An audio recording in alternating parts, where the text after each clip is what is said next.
Thiruvananthapuram university കോളേജിൽ ഭിന്നശേഷിക്കാരനെ SFIക്കാർ മർദ്ദിച്ച സംഭവത്തിൽ ഉന്നത വിദ്യാഭ്യാസ വകുപ്പ് മന്ത്രി ഡോക്ടർ ആർ ബിന്ദു റിപ്പോർട്ട് തേടി.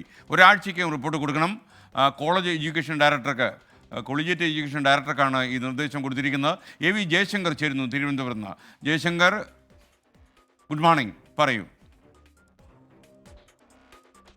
Good morning SKN. Thiruvananthapuram university കോളേജിൽ ഭിന്നശേഷിക്കാരന് മർദ്ദനമേറ്റ ഒരാഴ്ച പിന്നിടുമ്പോഴാണ് മന്ത്രി ആർ ബിന്ദു വിഷയത്തിൽ റിപ്പോർട്ട് തേടിയിരിക്കുന്നത്. ഈ മർദ്ദനമേറ്റ സംഭവവുമായി ബന്ധപ്പെട്ട വിശദമായ അന്വേഷണം നടത്തി റിപ്പോർട്ട് സമർപ്പിക്കാൻ ജനറൽ എഡ്യൂക്കേഷൻ ഡയറക്ടർക്കാണ് മന്ത്രി നിർദ്ദേശം നൽകിയിരിക്കുന്നത്. ഈ റിപ്പോർട്ടിന്റെ അടിസ്ഥാനത്തിൽ തുടർ നടപടികൾ സ്വീകരിക്കുമെന്നും മന്ത്രി വ്യക്തമാക്കുന്നു. നേരത്തെ നമ്മൾ ഈ വാർത്താ സമ്മേളനത്തിലും മറ്റും ഈ വിഷയം ഉന്നയിച്ച ഘട്ടത്തിൽ വിശദമായി പരാതി ഒന്നും ലഭിച്ചിട്ടില്ല. പരാതി ലഭിക്കുന്നവർക്ക് പരിശോധിക്കുമെന്നായിരുന്നു മന്ത്രി പറഞ്ഞിരുന്നത്. എന്തായാലും മന്ത്രി വിഷയത്തിൽ ഇടപെട്ടിരിക്കുന്നു.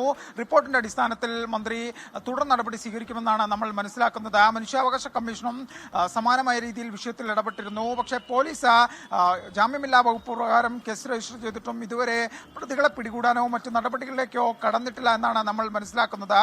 കേസ് ഉൾപ്പെടെ ഈ വിഷയവുമായി ബന്ധപ്പെട്ട് കഴിഞ്ഞ ദിവസം യൂണിവേഴ്സിറ്റി കോളേജിലേക്ക് പ്രതിഷേധ മാർച്ച് ഉൾപ്പെടെ സംഘടിപ്പിച്ചിരുന്നു. എന്തായാലും മന്ത്രി ഈ വിഷയത്തിൽ ഇടപെട്ട സാഹചര്യത്തിൽ ഭിന്നശേഷിക്കാരനെ മർദ്ദിച്ച വിദ്യാർത്ഥികൾക്കെതിരെ നടപടി ഉണ്ടാകാനുള്ള സാധ്യത കൂടുതലാണ്. കോളേജ് തലത്തിലായിരിക്കും പ്രാഥമികമായി നടപടി ഉണ്ടാവുക. എന്തായാലും ഇതിന്റെ തുടർ നടപടികൾ വിദ്യാഭ്യാസ വകുപ്പും പോലീസും ഒപ്പം മനുഷ്യാവകാശ കമ്മീഷനും ഏത് തരത്തിലായിരിക്കും കൈകാര്യം ചെയ്യുക എന്നത് ഇനി കണ്ടറിയേണ്ടതുണ്ട്. SK.